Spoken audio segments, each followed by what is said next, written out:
Number one is to eat a whole foods diet. Lots of unprocessed, unrefined, colourful, vibrant, fresh, natural foods. I don't really care what they are, as long as it's fried and probably beige. So one day after doing some research, I decided to ditch dairy and eggs and to go fully vegan. And don't get me wrong, it was difficult because I loved cheese, but I decided that my health and the animals and the environment were more important than my taste buds. I am like vegan basically like time. 6 days a week right now. It's just that one pesky day a week where I'm not. And I hear people say, so why, Dan? Why would you order something covered in chicken and beef if that's the case? Let me introduce you to a term called cognitive dissonance. That's right, everybody, because I'm weak and flawed. I can now say that I've never felt happier or healthier in my entire life. In May this year, I rode my bike 200 miles across Wales for charity. I just finished running my first 50k ultramarathon, and I have to say that I owe a lot of this positive change to eating a whole food, plant-based diet. To me, food isn't just about something that I have to do to stay alive. It's my one rest from being in pain and existing moment to moment. Like, all my anxiety goes away. Food is a bit of a coping mechanism. I need to learn to cope with existing day to day without something fried. Maybe we could replace that with a hearty game of tennis. I was pretty much at breaking point and I was desperate to try anything that would help. And so I went vegetarian, both for ethical and for health reasons, and I started going to the gym. And speaking of bodies, this brings me on to the next point. Exercise. Honestly, the most depressing thing about this whole ordeal is realizing exercise helps in so many ways. It releases the hormones that make you feel happy. It usually means you have to socialize with other humans, which keeps you tethered to reality. It uses energy so you go to sleep easier. It makes you have more energy so that you can do things throughout the day, and generally makes you feel healthier and more confident. What had to happen for me to get here was that I had to remove the obstructions that I had built for myself, and those obstructions came in the form of being like a control freak about what I wanted and how I wanted my life to be. But the thing is, if nothing changes, then nothing changes, and it's painful to confront, but you just kind of have to consider, like, you know, what characteristics, what beliefs, what attitudes and perceptions am I holding on to about myself and the world that are stopping me from doing things like this. But you actually hate it, and you wish that you were a asexual vegan gymnast that travels with a circus, then you are not going to be happy until you live your truth, Frankie. You get to enjoy the experiences like this, watching the moon just hang above the ocean and watching the sunrise. Like, I don't know, for me, like, these are things that are just immeasurable in their value. And as I was searching for answers, not in a cool way, like climbing a mountain in Peru, then drinking something psychedelic and meeting God, I mean, sat in a fucking armchair googling stuff at 3 AM, I kept reading that the first step in finding happiness was to live your truth.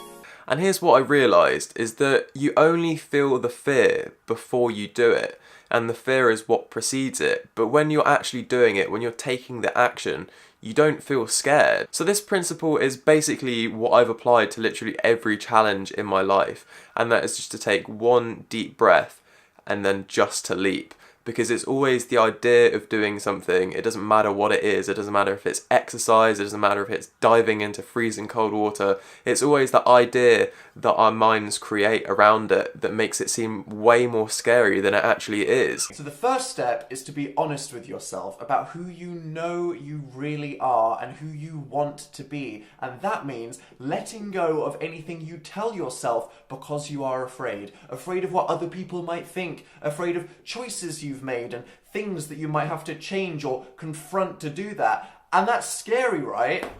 But you know what's scarier? Wasting what little time you have left before you die. You know, we're not taught ways to manage it, and we don't know how to deal with it. We're taught so much meaningless shit in schools that we don't actually like apply in real life, like algebra. Like, what the fuck are you gonna do with algebra, man? It's like, tell me you know, like people should be taught like what they should do, like when they're, I don't know, having a panic attack, or like when the, you know, something really terrible has happened, but we're never taught these important things. I think the problem is, unless you have great parents or you have some inspirational teacher from a movie that pushes you to follow your dreams, you can't expect a kid to be smart enough to realise they can do what they want with their life before they've just been pushed through the school system into having average life X being some customer service manager at blah blah. Oh god. In the meantime, don't forget to just pause, take a moment, take a deep breath, just remind yourself that you're doing great, man. You're doing great. Keep going. You're great. Take some time to just look at something nice. Calm yourself down. Take a deep breath in, out, and say, I'm fine. I can do this. I'm in control of my future. Everything will be fine. I believe in you. In secondary school, I always used to be like, you know, like the chubby kid who hated sports. Now, if my utterly friendly and joyful personality didn't help me out in preschool, it definitely didn't help me out here, as for some reason, being nice was clearly a bad thing that needed to be punished. The thing was, I never retaliated to anything, which when I looked back, I thought, man, I wish I just threw my shoe at that guy or made a classy your mum joke, but now I realise all these kids probably had shitty things happening in their life, and I was kind of being the bigger person. This is our fault for going with the fancy glass bottle. I know, they were always trying to save the whales so they don't get their blowholes like stuck with a plastic bottle. What's that about? We are trying to use less single-use plastic. Saving the Because world. we're literally saving the world. Happiness doesn't need to be a complicated equation. It's about appreciating the simple things, like feeling the sun on your skin, the wind at your back, or the way the light filters through the trees. What makes me happy in the present, if that's something that I'm trying to achieve? Well, that's pretty simple. Laughter, food, and sex. As someone who has previously struggled immensely with mental health issues, anxiety, social anxiety, depression, like, you know, to the point where like literally it was just like I thought my brain was just gonna explode. I thought I was broken, and I might just be like a damaged human being forever. And I was like, this is fucking intolerable.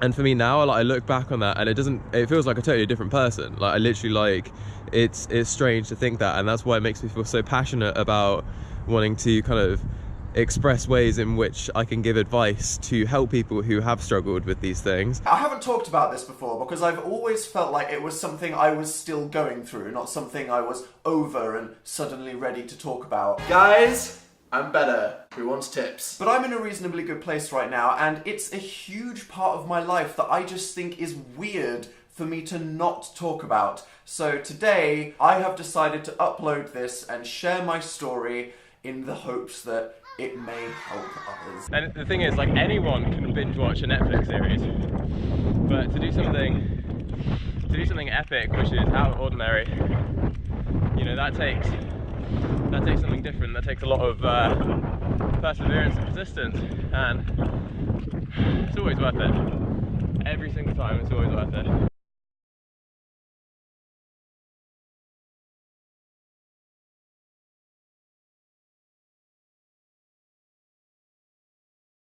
Hey guys. Hello Internet, so it is the 8th of October 2015, and today is a very big day for us. As after what, like a year and a half of making it, Yeah. our book, The Amazing Book Is Set on Fire, is finally released. Oh boy. Yep, and you can go to a snazzy website we have made, danandphilbook.com, to see where you can get the book today from anywhere in the world.